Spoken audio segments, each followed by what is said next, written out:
Good afternoon. Welcome to my trek through the Bible in 1 year.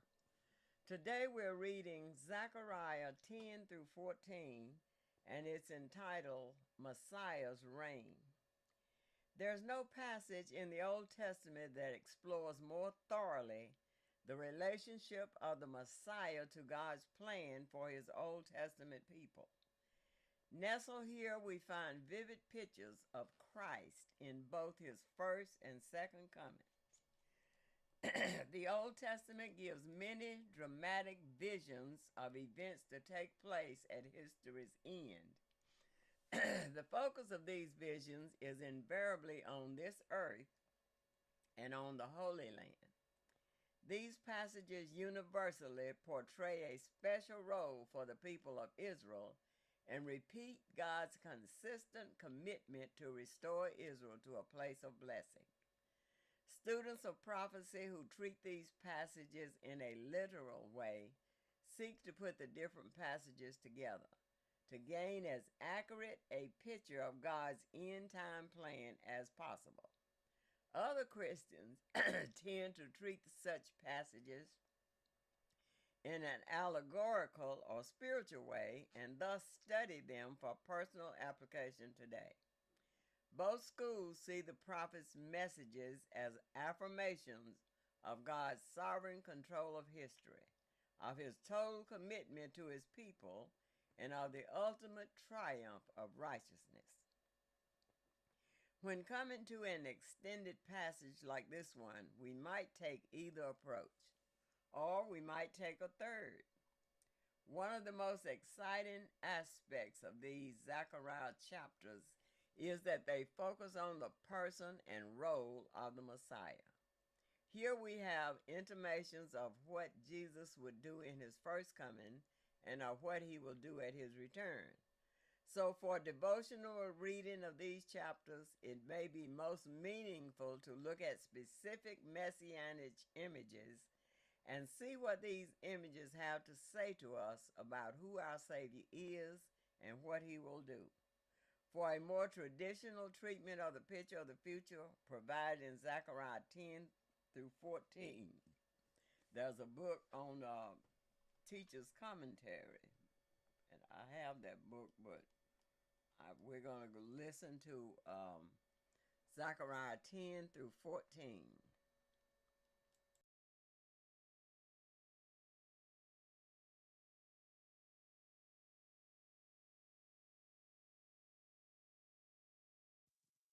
Zechariah 10. Ask ye of the Lord rain in the time of the latter rain. So the Lord shall make bright clouds, and give them showers of rain, to every one grass in the field. For the idols have spoken vanity, and the diviners have seen a lie, and have told false dreams. They comfort in vain. Therefore they went their way as a flock. They were troubled because there was no shepherd. Mine anger was kindled against the shepherds, and I punished the goats. For the Lord of hosts hath visited his flock, the house of Judah, and hath made them as his goodly horse in the battle. Out of him came forth the corner, out of him the nail, out of him the battle bow, out of him every oppressor together. And they shall be as mighty men which tread down their enemies in the mire of the streets in the battle. And they shall fight, because the Lord is with them. And the riders on horses shall be confounded. And I will strengthen the house of Judah, and I will save the house of Joseph. And I will bring them again to place them, for I have mercy upon them. And they shall be as though I had not cast them off, for I am the Lord their God, and will hear them. And they of Ephraim shall be like a mighty man, and their heart shall rejoice as through wine. Yea, their children shall see it, and be glad. Their heart shall rejoice in the Lord. I will hiss for them, and gather them, for I have redeemed them, and they shall increase as they have increased. And I will sow them among the people, and they shall remember me in far countries, and they shall live with their children and turn again. I will bring them again also out of the land of Egypt, and gather them out of Assyria. And I will bring them into the land of Gilead and Lebanon, and place shall not be found for them. And he shall pass through the sea with affliction, and shall smite the waves in the sea, and all the deeps of the river shall dry up. And the pride of Assyria shall be brought down, and the scepter of Egypt shall depart away. And I will strengthen them in the Lord, and they shall walk up and down in his name, saith the Lord.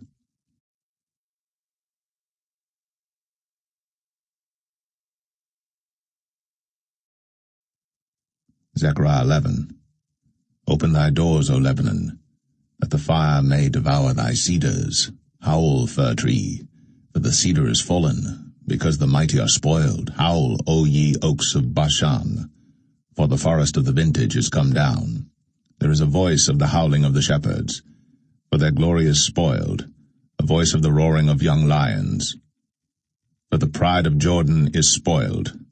Thus saith the Lord my God, Feed the flock of the slaughter, whose possessors slay them, and hold themselves not guilty. And they that sell them say, Blessed be the Lord, for I am rich, and their own shepherds pity them not.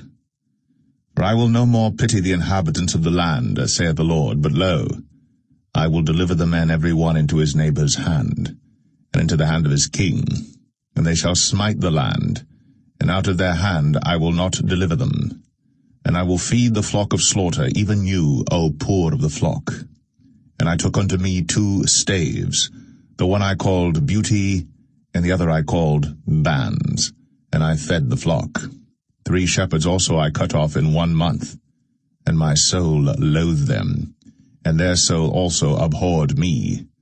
Then said I will not feed you. That dieth, let it die, and that is to be cut off, let it be cut off.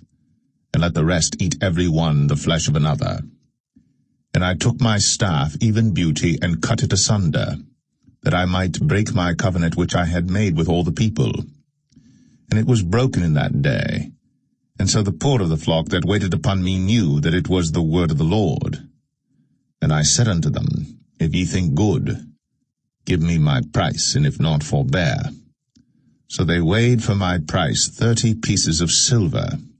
And the Lord said unto me, Cast it unto the potter, a goodly price that I was prized at of them. And I took the 30 pieces of silver, and cast them to the potter in the house of the Lord. Then I cut asunder mine other staff, even Bands, that I might break the brotherhood between Judah and Israel. And the Lord said unto me, Take unto thee yet the instruments of a foolish shepherd, for lo, I will raise up a shepherd in the land, which shall not visit those that be cut off, neither shall seek the young one, nor heal that is broken, nor feed that standeth still. But he shall eat the flesh of the fat, and tear their claws in pieces. Woe to the idle shepherd that leaveth the flock! The sword shall be upon his arm, and upon his right eye. His arm shall be clean and dried up, and his right eye shall be utterly darkened.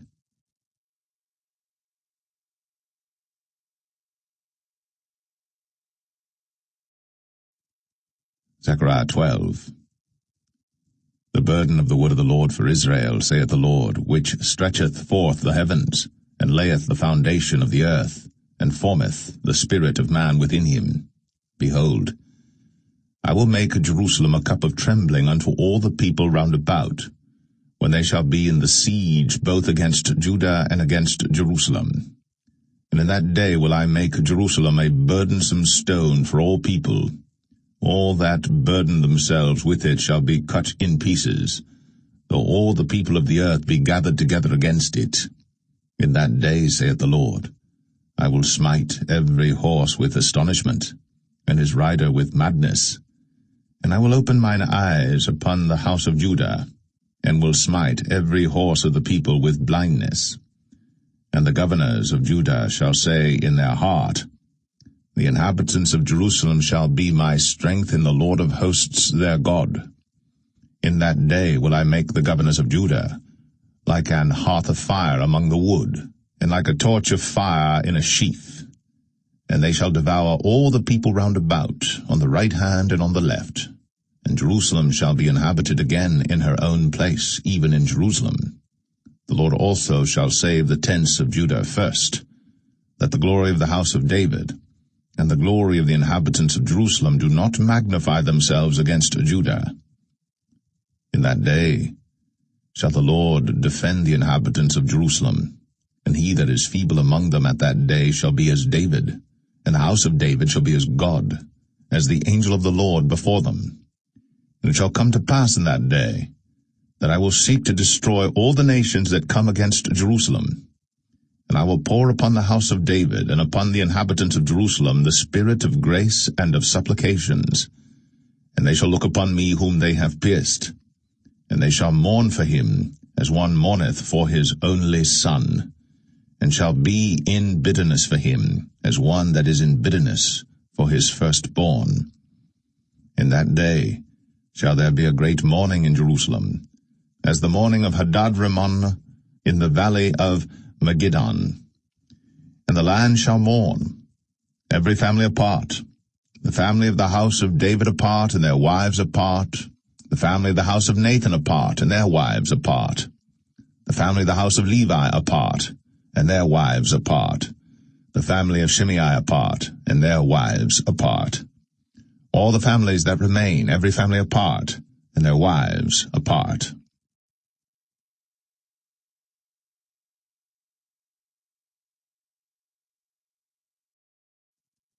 Zechariah 13. In that day there shall be a fountain opened to the house of David and to the inhabitants of Jerusalem for sin and for uncleanness. And it shall come to pass in that day, saith the Lord of hosts, that I will cut off the names of the idols out of the land, and they shall no more be remembered. And also I will cause the prophets and the unclean spirit to pass out of the land. And it shall come to pass that when any shall yet prophesy, then his father and his mother that begot him shall say unto him, Thou shalt not live, for thou speakest lies in the name of the Lord. And his father and his mother that begot him shall thrust him through when he prophesieth. And it shall come to pass in that day, that the prophet shall be ashamed every one of his vision, when he hath prophesied, neither shall they wear a rough garment to deceive. But he shall say, I am no prophet, I am an husbandman, for man taught me to keep cattle from my youth. And one shall say unto him, What are these wounds in thine hands? Then he shall answer, Those with which I was wounded in the house of my friends. Awake, O sword, against my shepherd, and against the man that is my fellow, saith the Lord of hosts. Smite the shepherd, and the sheep shall be scattered. And I will turn mine hand upon the little ones. And it shall come to pass, that in all the land, saith the Lord, 2 parts therein shall be cut off and die, but the third shall be left therein. And I will bring the third part through the fire, and will refine them as silver is refined, and will try them as gold is tried. They shall call on my name, and I will hear them. I will say, It is my people, and they shall say, The Lord is my God.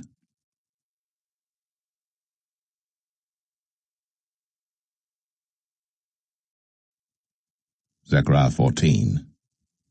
Behold, the day of the Lord cometh, and thy spoil shall be divided in the midst of thee. For I will gather all nations against Jerusalem to battle, and the city shall be taken, and the houses rifled, and the women ravished, and half of the city shall go forth into captivity, and the residue of the people shall not be cut off from the city. Then shall the Lord go forth, and fight against those nations, as when he fought in the day of battle. And his feet shall stand in that day upon the Mount of Olives, which is before Jerusalem, on the east. And the Mount of Olives shall cleave in the midst thereof toward the east and toward the west. And there shall be a very great valley, and half of the mountain shall remove toward the north, and half of it toward the south.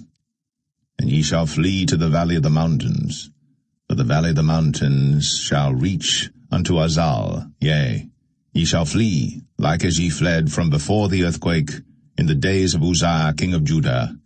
And the Lord my God shall come, and all the saints with thee. And it shall come to pass in that day, that the light shall not be clear nor dark.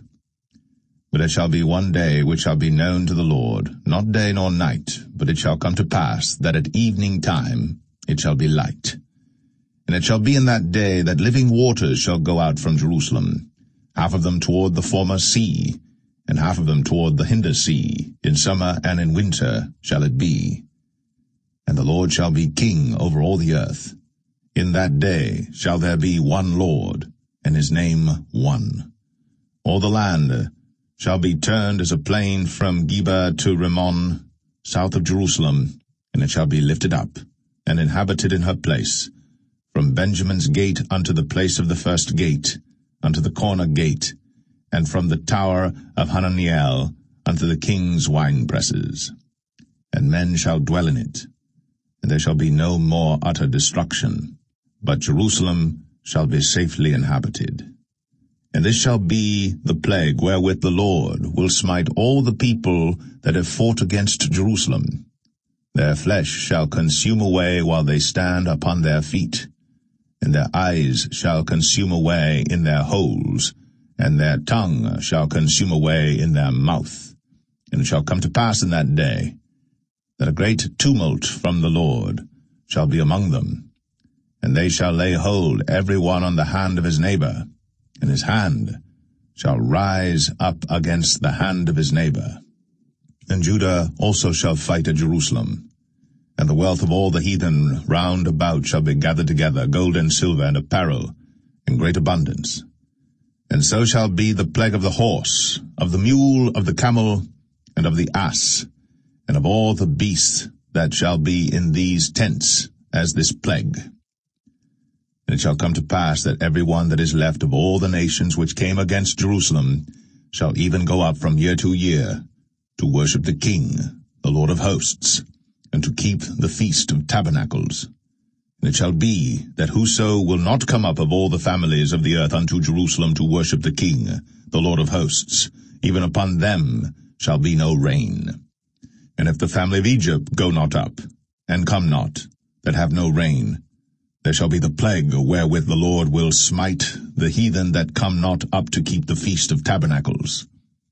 This shall be the punishment of Egypt, and the punishment of all nations that come not up to keep the Feast of Tabernacles. In that day shall there be upon the bells of the horses holiness unto the Lord, and the pots in the Lord's house shall be like the bowls before the altar. Yea, every pot in Jerusalem and in Judah shall be holiness unto the Lord of hosts, and all they that sacrifice shall come and take of them, and seethe therein. And in that day there shall be no more the Canaanite in the house of the Lord of hosts.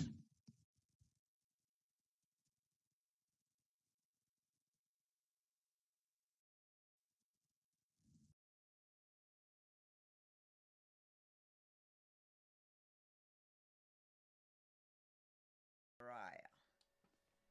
Today we had chapters 10 through 14 on those chapters.